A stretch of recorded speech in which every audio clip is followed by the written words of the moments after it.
All right. Good morning, guys. Welcome to another Tech Tuesday.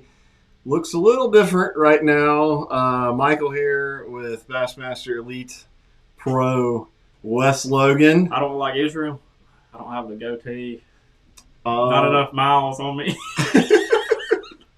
I don't know. We'll see, guys. While you're jumping in, please. Wes happened to be here, getting his boat ready for his trek up north, and it's like, he's sitting around doing nothing, twiddling his thumbs. So might as well come in here and talk about maintenance.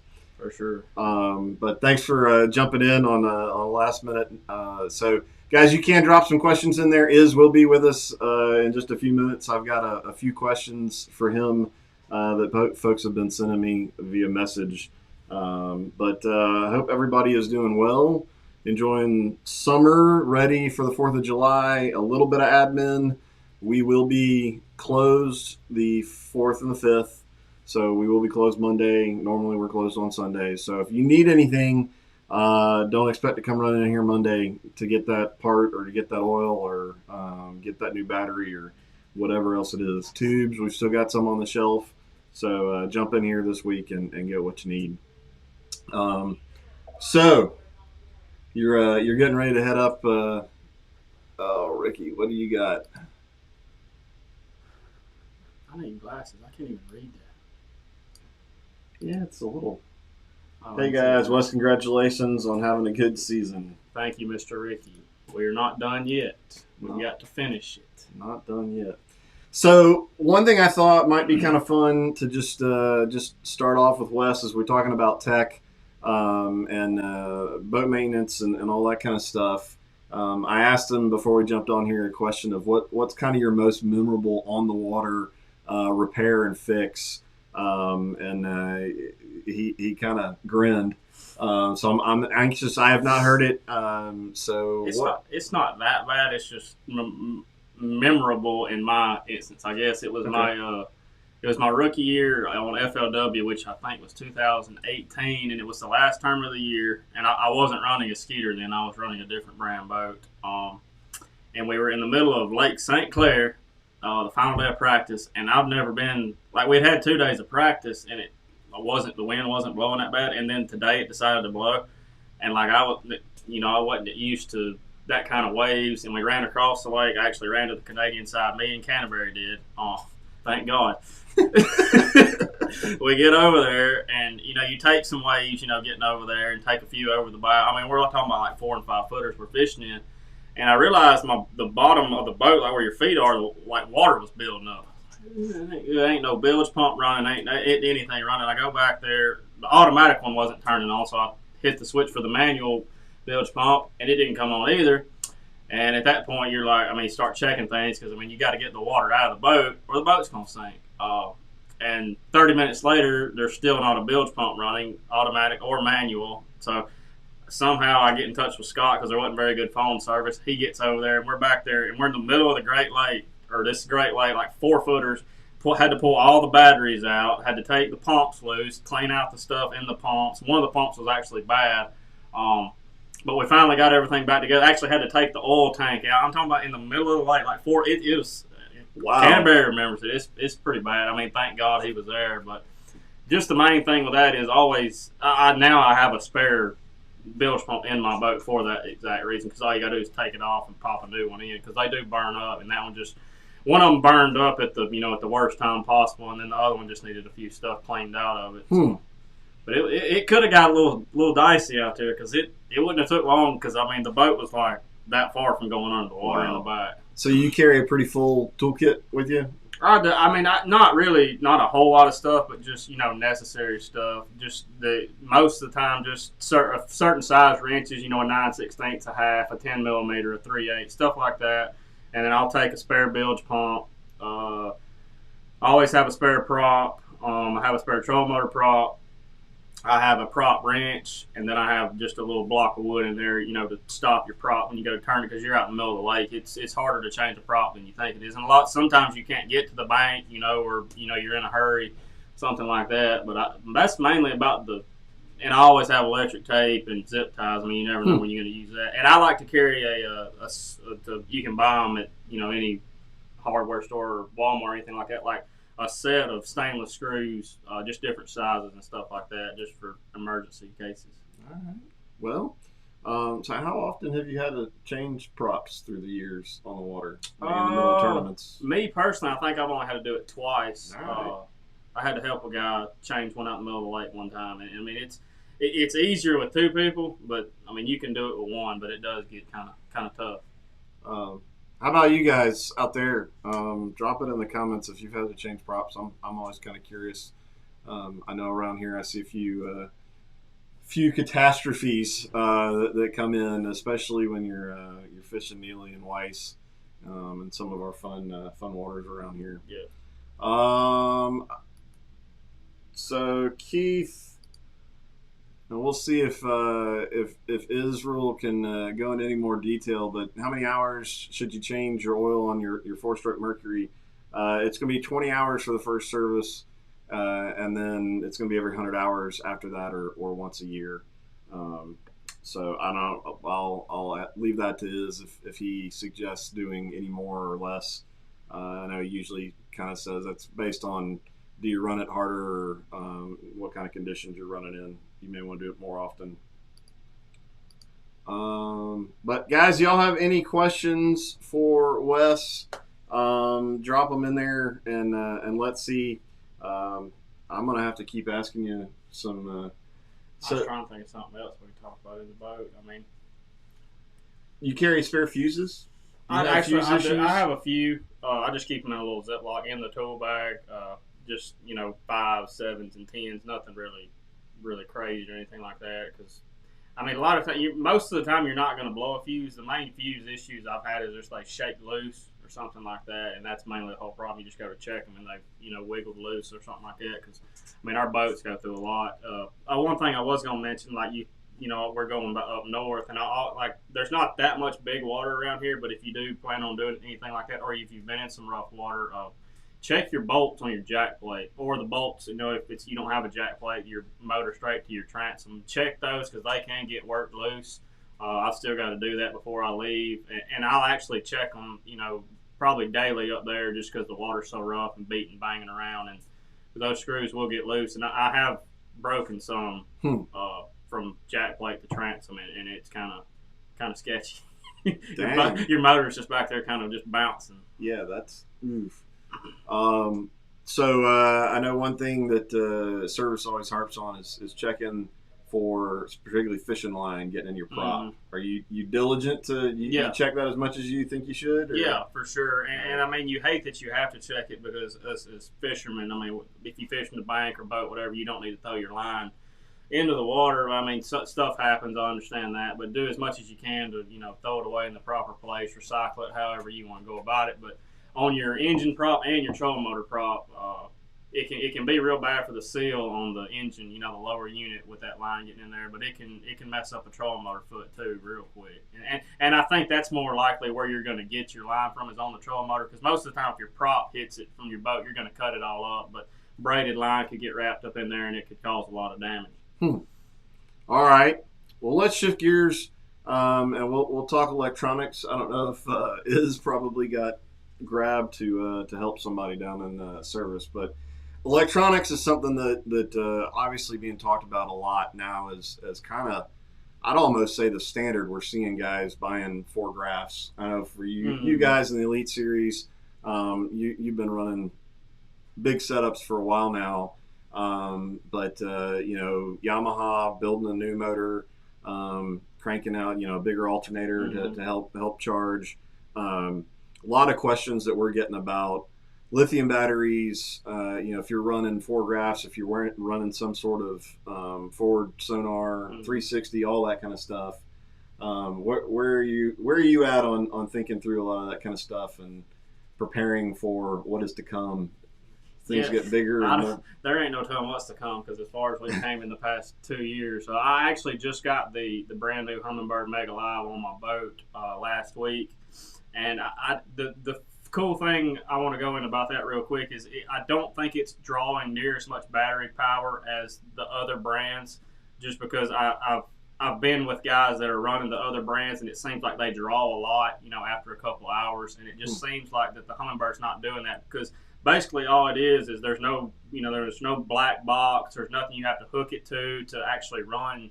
If you don't have two things running, you basically just got the transducer hooking into your depth finder or your Ethernet box like I run it. But from a battery standpoint, I actually run two AGMs.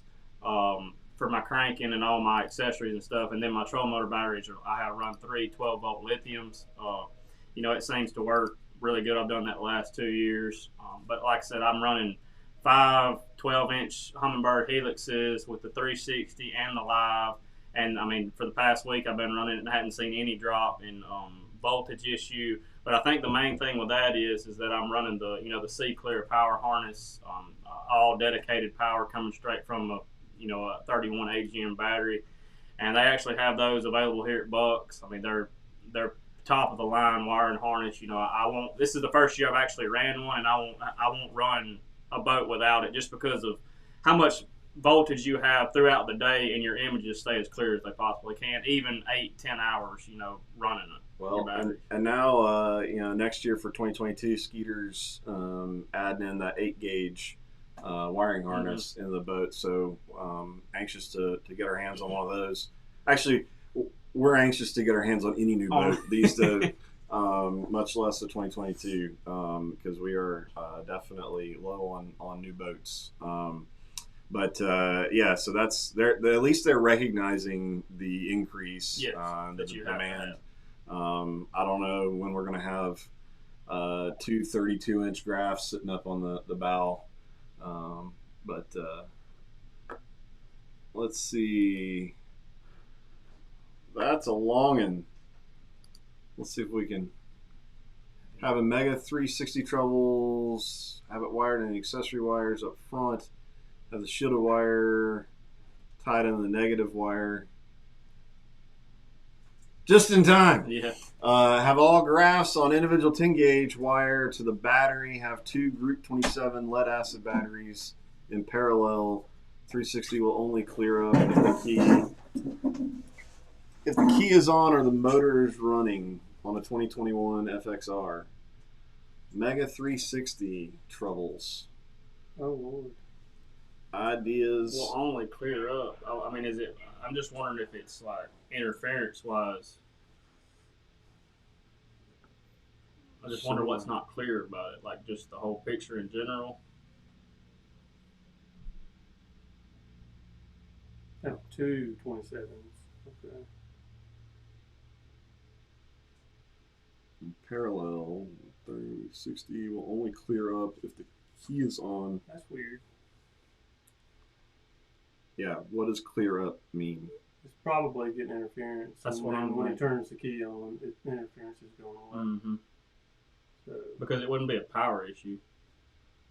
Yeah, unless somehow or another it's grounding through the key or something and causing it to clear up.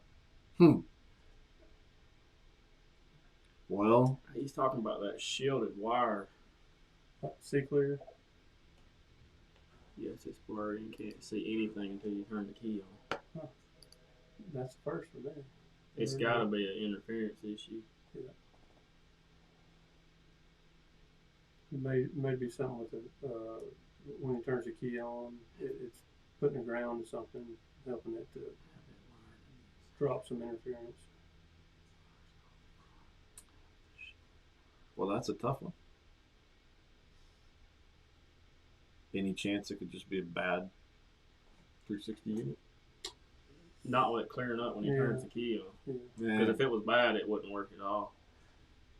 Wired up front and have the shielded wire tied in with the negative wire. See, I don't have that wire. Oh, he's talking about the shielded wire on the 360. Yeah, I don't have it tied to anything. You should. I don't think it is. Yeah. And tell us to ground it. But what are you grounding it to? Just the negative? Just the negative. You put the two negatives together. It may be tied in, but I didn't think it was. Did you put it on or did you put it on? We did. Y'all did. It's probably in. Unless you plugged it up.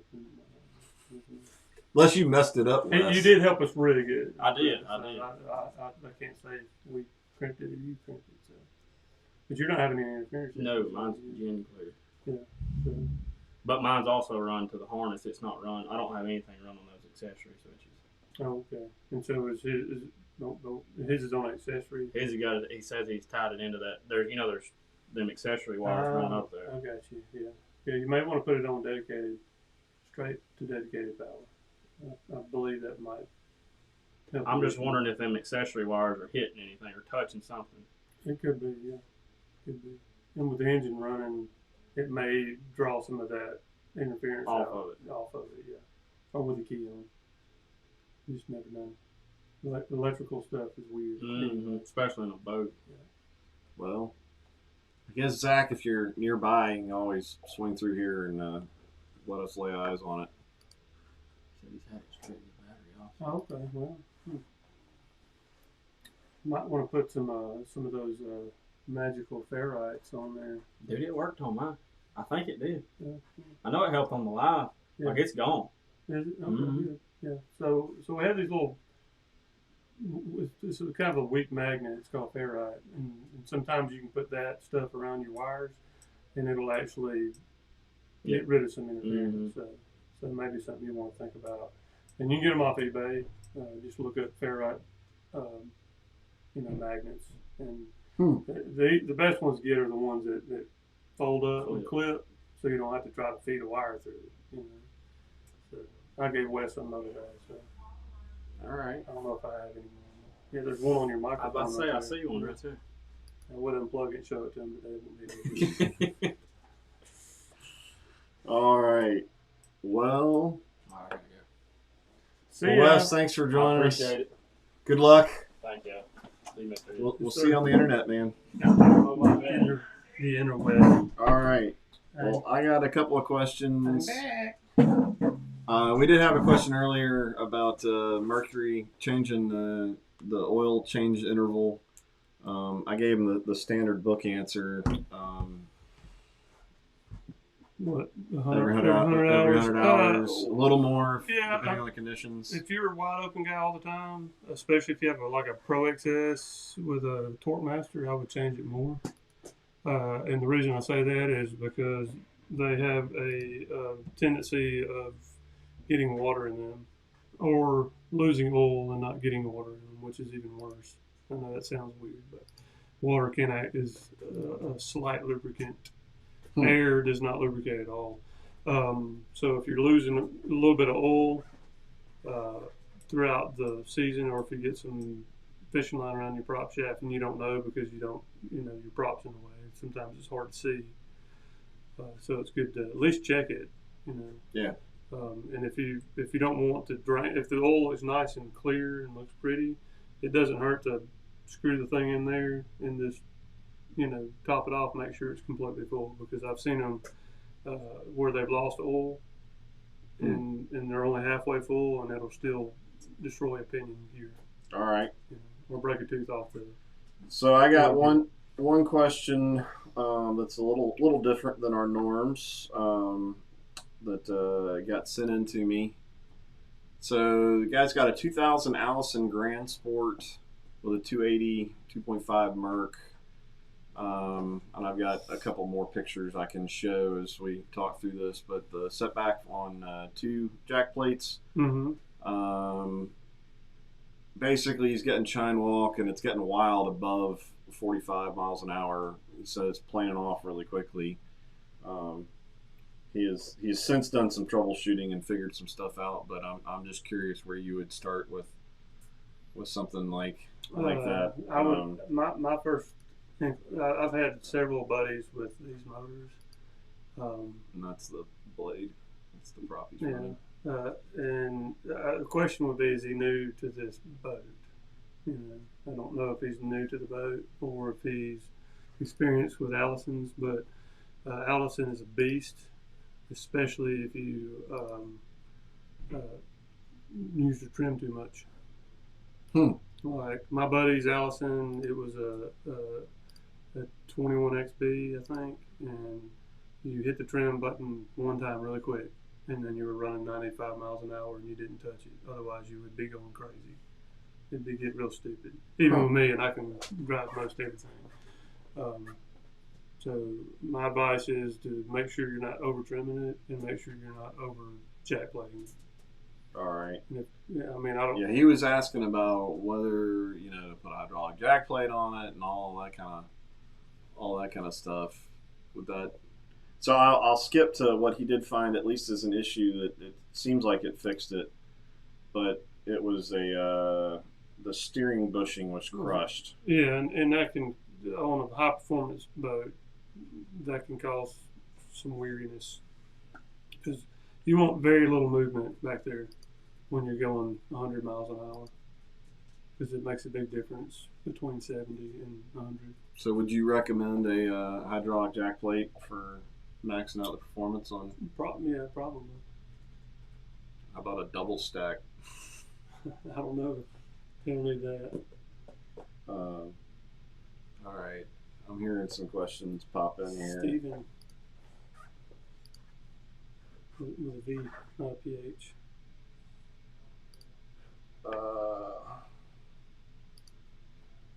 Will it hurt to start using ring free at 140 hours, 250 show? No. It's usually, I think, 1 ounce for every 10 gallons. So I would still recommend using it, yes. All right. And Zachary, sorry for killing y'all with the question. I tried all kinds of stuff. Ugh. Well, if you figure out the answer, Yeah. and yourself, let us know in the future. Because in case we ever run into that, that's the first time I've seen that. So, it would seem like as many of those electronic setups with 360 and all that kind of stuff as we've done. It's really, it's only been a couple of years now. Yeah. So who knows what? The only thing I can think of that it could be a possibility is there's either a ground running through that key switch that is feeding into that system somehow, or the voltage is feeding into that system somehow, and when you're turning the key on, it's going through that key switch in some way or another. So I don't know. Not an easy one to fix through the internet. Yeah. Maybe if you aren't too far away, give us a call and bring it in, and I imagine you could. Another thing, that FXR, a lot of that touchpad stuff and the key switch are feeding through a NEMA system too, so it could have something to do with it, but it's real hard to say until you get in there and start digging around and stuff. All right. We'll do this as the last one unless anybody else comes up with anything. It'll be a quick one for you, but we've been on for almost 30 minutes. So I saw this in the Yamaha owners group. These two grounds are hot to the touch. What could cause this? Any specific ground or wire I should inspect? Absolutely.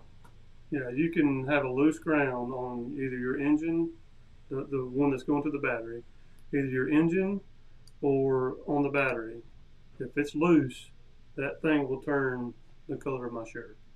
Really? Yes, and it has rubber on it, and it will make that rubber just disappear into smoke. So, and what it will also do is it will take the negative, the ground, and the main harness going from the engine to the key switch, okay, and it will render it asunder.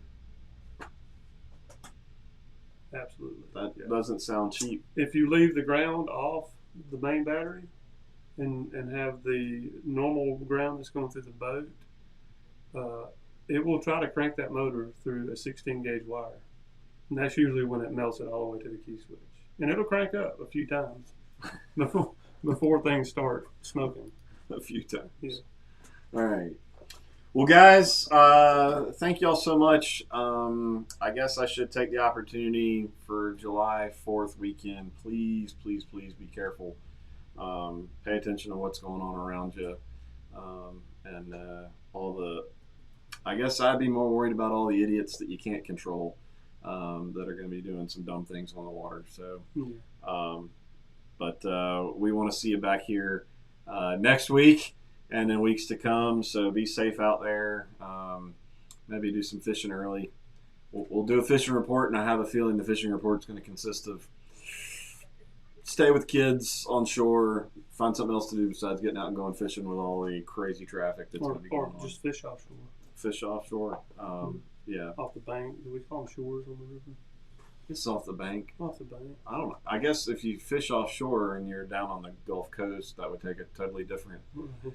Yeah, head way out there. Because I don't fish offshore. I get sick. Yeah, well. All right, guys. Well, thank you all so much for joining us.